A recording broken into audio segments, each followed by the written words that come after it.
तो इस वक्त की बड़ी खबर आपको बता दे, आरजेडी प्रेस कॉन्फ्रेंस करने वाली थी लेकिन उस प्रेस कॉन्फ्रेंस को स्थगित कर दिया गया है और यह कहा जा रहा है कि आरजेडी के जितने भी नेता हैं, बड़े नेता हैं, वो अब सीएम आवास जो है पहुंच रहे हैं और सीटों के बंटवारे को लेकर एक बार फिर से चर्चा हो सकती है।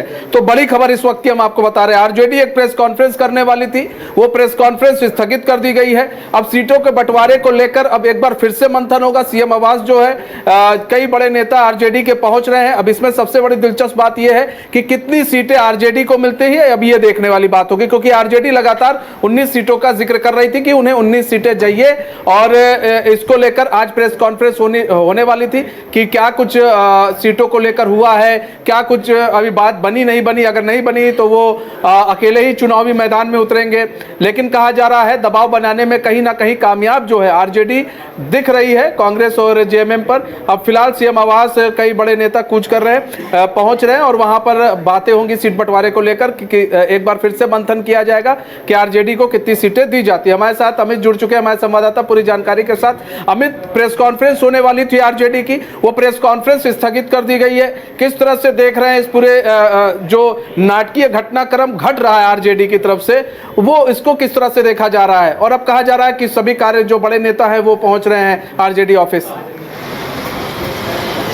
जी मनीष, बता दें कि लगातार आरजेडी के तरफ से दबाव बनाने की कोशिश जो है कहीं ना कहीं कांग्रेस और जेएमएम पे की जा रही है। अब जेएमएम के जो तमाम नेता है, बड़े नेता है, कांग्रेस के जो बड़े नेता है वो लगातार तेजस्वी यादव से मिल रहे हैं और तेजस्वी यादव से मिलने के बाद कहीं ना कहीं जो कोशिश में है कि जो सीटों के बंटवारे को लेकर के जो चल रहा है, विवाद चल रहा है, उसको सुलझा लिया जाए, जो मंथन चल रहा है उस पर जो निर्णय आ जाए, ताकि इस विधानसभा चुनाव में जो एक बार फिर से हेमंत सोरेन के जो अगुवाई में तमाम जो नेता हैं सभी चुनाव लड़ने की बात कर रहे हैं, उसको लेकर के एक बार फिर से तेजस्वी यादव जब से रांची पहुंचे हैं, लगातार कांग्रेस, जेएमएम और तमाम जो बड़े नेता हैं, हेमंत सोरेन जो हैं वो भी पहुंच रहे हैं। और उसके बाद की अगर बात किया जाए तो लोग रेडिएशन ब्लू में तेजस्वी यादव ठहरे हैं, उनसे मिलने के लिए लगातार पहुंच रहे हैं। उसी बीच मनोज झा जो कि आरजेडी से राज्यसभा सांसद हैं, उन्होंने एक बयान दिया था कि जो गठबंधन धर्म है उसको इसी बीच एक बड़ी खबर आपको बता दें, एक मिनट रोकना चाहेंगे। सीएम आवास तेजस्वी पहुंच चुके हैं, तो बड़ी खबर बता रहे हैं, तेजस्वी यादव सीएम आवास पहुंच चुके हैं और इस वक्त की बड़ी खबर अपने दर्शकों को हम बता रहे हैं कि तेजस्वी यादव जो है वो सीएम आवास पहुंच चुके हैं। जैसा कि अभी हम बता रहे थे कि बड़े नेता पहुंच रहे हैं, तो अब तेजस्वी यादव सीएम आवास पहुंच चुके हैं। जी अमित, अपनी बात पूरी करें। जी बिल्कुल, जिस प्रकार से तेजस्वी यादव से लगातार राहुल गांधी, तमाम जो बड़े नेता हैं, हेमंत सोरेन, सभी मिलकर जब निकल रहे हैं, उसी बीच आरजेडी के जो राज्यसभा सांसद है मनोज झा, उन्होंने एक बयान दिया था कि गठबंधन धर्म का जो पालन है वो यह नहीं हो पा रहा है। इसको लेकर के उन्होंने कल एक प्रेस कॉन्फ्रेंस भी किया था। प्रेस कॉन्फ्रेंस में उन्होंने साफ तौर पर कहा था कि आरजेडी 62 सीटों पर जेएमएम और कांग्रेस को मदद करेगी, बाकी जो सीटें बची यानी कि 19 सीटों पर आरजेडी अकेले चुनाव लड़ेगी। अब इसको लेकर के कहीं ना कहीं जो सियासत है वो काफ़ी तेज होती दिख रही थी झारखंड में। और आज फिर से एक बार प्रेस कॉन्फ्रेंस होना था 11 बजे, लेकिन उसका टाइमिंग जो है 1:30 बजे कर दिया गया और फिर 1:30 बजे के जो प्रेस कॉन्फ्रेंस होनी थी उसे भी कैंसिल कर दिया गया। यानी कि एक और बड़ी खबर अभी हमारे न्यूज रूम से हमें मिल रही है, एक और बड़ी खबर, रुकिए एक मिनट, हम अमित रोकना चाहेंगे। माले के नेता भी सीएम आवास में मौजूद हैं, तो बड़ी खबर आपको बता रहे, तेजस्वी यादव पहुंच चुके हैं और माले के नेता भी सीएम आवास में मौजूद हैं। तो बड़ी खबर इस वक्त की अपने दर्शकों को हम बता रहे हैं, अभी तुरंत ये अपडेट बता रहे हैं। सबसे पहले हम आपको ये अपडेट दे रहे हैं कि माले के नेता भी सीएम आवास पर मौजूद है, तेजस्वी यादव सीएम आवास पहुंच चुके हैं और कहा जा रहा है कि माले के नेता भी उन लोगों को भी सीट ज्यादा चाहिए थी। तो ऐसे में अभी जो बैठक का दौर है वो अभी वहां पर सीएम आवास में चलेगा। तेजस्वी यादव जो कि बिहार के नेता प्रतिपक्ष हैं वो भी पहुंच चुके हैं, वो भी अपनी सीटों को लेकर बातचीत कर रहे हैं, काफी नाराज चल रहे थे। लेकिन इन सब चीजों के बीच में देखना यह होगा कि किसकी सीटें कट होती है, किसके खाते से सीटें जाएंगी, यह भी एक बड़ा सवाल है। अमित, यहां पर देखिए माले के नेता सीएम आवास में मौजूद हैं, नेता प्रतिपक्ष तेजस्वी यादव पहुंच चुके हैं और दोनों को सीटें चाहिए। जी बिल्कुल। अब जैसे जिस हिसाब से हेमंत सोरेन ने कहा था कि कांग्रेस और जेएमएम जो है 70 सीटों पे चुनाव लड़ेगी, तो बची 11 सीटों पे आरजेडी और जो माले के नेता हैं वो लोग मानने के लिए तैयार नहीं, यानी कि साफ तौर पे कहे कि आरजेडी का कहना है कि 12 सीट से कम हम लोग मंजूर नहीं है। वहीं मनोज झा ने यह भी बयान दिया था कि कम से कम 19 सीटों पर आरजेडी चुनाव लड़ेगी, लेकिन अगर 12 सीटें भी कम से कम अगर आरजेडी को मिलती है तो हम लोगों को वो ठीक रहेगा। तो अब इसको लेकर के कहीं ना कहीं दबाव बनाने की कोशिश हुई, लेकिन सबसे बड़ी बात मनीष यह है कि 11 सीटें बची, यानी कि 70 सीटों पर जेएमएम और कांग्रेस लड़ने की बात कर रही है, तो बचे सीटें 11, यानी कि अब आरजेडी को अगर और जो माले के नेता माले को, ये दोनों जो 11 सीट, यानी कि कहीं ना कहीं आंकड़ा जो है पिछले जो चुनाव हुआ था विधानसभा चुनाव उसको वही बन रहा है, यानी कि 7 सीट आरजेडी को और 4 सीट जो है माले को मिल सकता है। लेकिन आरजेडी के जो तमाम नेता है उन्हें ये चीज़ मान्य नहीं। अब इसी चीज़ को लेकर के आज प्रेस कॉन्फ्रेंस होना था।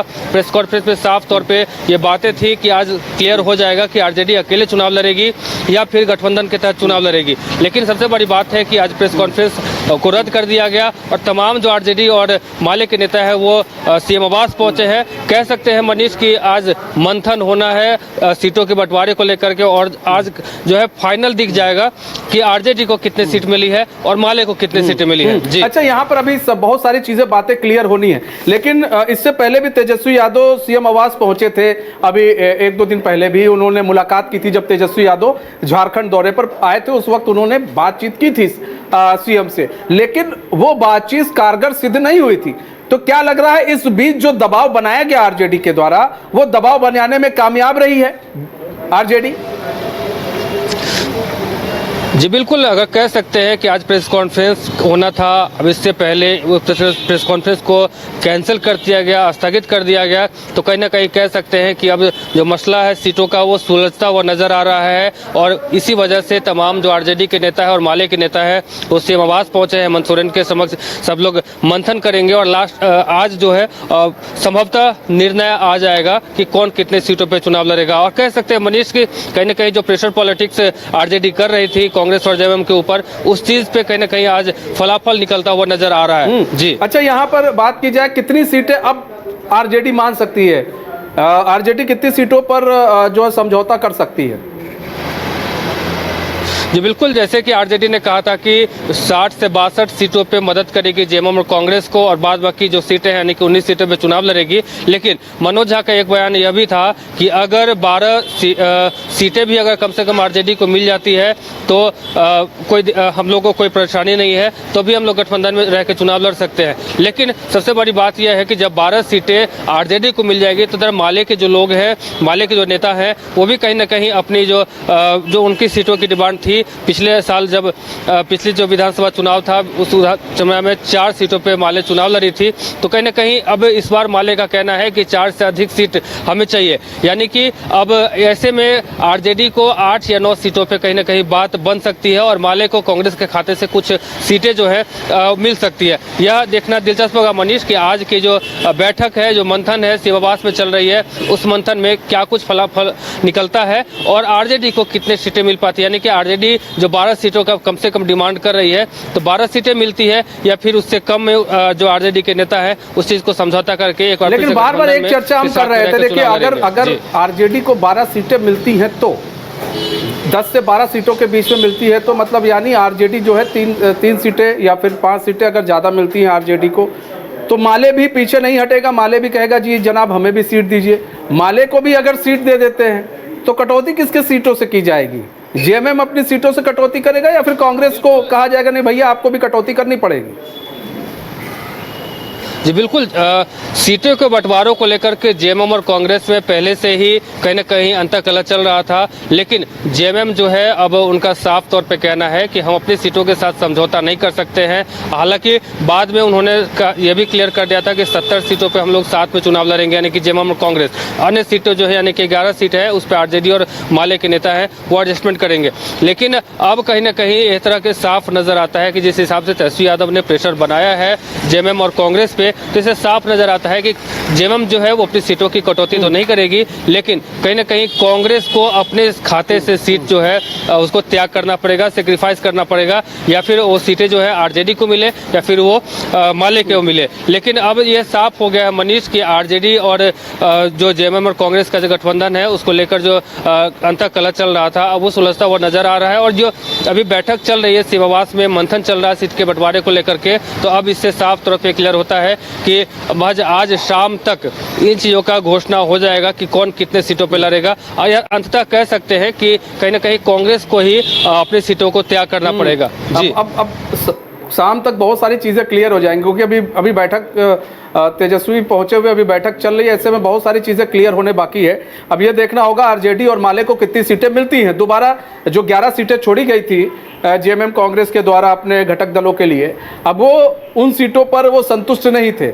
अब ये देखना होगा कि कितनी सीटें, क्या एक्स्ट्रा सीटें दी जाती हैं, प्लस में कितनी सीटें किसके खाते में आती हैं, ये एक सबसे बड़ा सवाल है। और ये अभी कुछ ही देर में ये बातें साफ हो जाएंगी। बहुत बहुत धन्यवाद हमारे साथ अमित जुड़ने के लिए और तमाम जानकारी साझा करने के लिए। तो आपको बता दें, ये जो पूरा नाटकीय घटनाक्रम आपको देखने को मिल रहा है झारखंड चुनाव में, वो इसलिए भी है क्योंकि एक प्रेशर पॉलिटिक्स इंडी अलायंस में बनाने की कोशिश की जा रही है। आरजेडी बना रही है प्रेशर पॉलिटिक्स, माले भी पीछे नहीं है। माले भी कह रही है कि नहीं जी अब हमें भी सीट चाहिए। माले का भी कहना है जी हमें भी जनाब दीजिए, ज़्यादा सीटें चाहिए इस बार हमारे प्रत्याशी जो है, क्योंकि माले का भी होल्ड है यहाँ पर झारखंड में, अच्छी खासी पकड़ रखती है। वहीं आरजेडी कह रही है हम इतने सीटों पर मानेंगे नहीं, 2019 में मान गए थे लेकिन अभी नहीं मानेंगे। फिलहाल बातचीत चल रही है। घर के लिए ग्रोसरीज की जरूरत हो या चाहिए फल और सब्जी, डेयरी या बेकरी प्रोडक्ट्स चाहिए या beverages, snacks and branded foods चाहिए हो या ब्यूटी प्रोडक्ट्स, अब इनके लिए अलग अलग दुकानों की तलाश हुई खत्म, क्योंकि रांची में खुल गया है केस्टोमार्ट, जो रखे आपका और आपके बजट का ख्याल। हर सामान पर 5% की छूट, होम डिलीवरी की सुविधा भी। आज ही पधारें Kestomart, one stop solution for every customers requirements. Call 9153989339।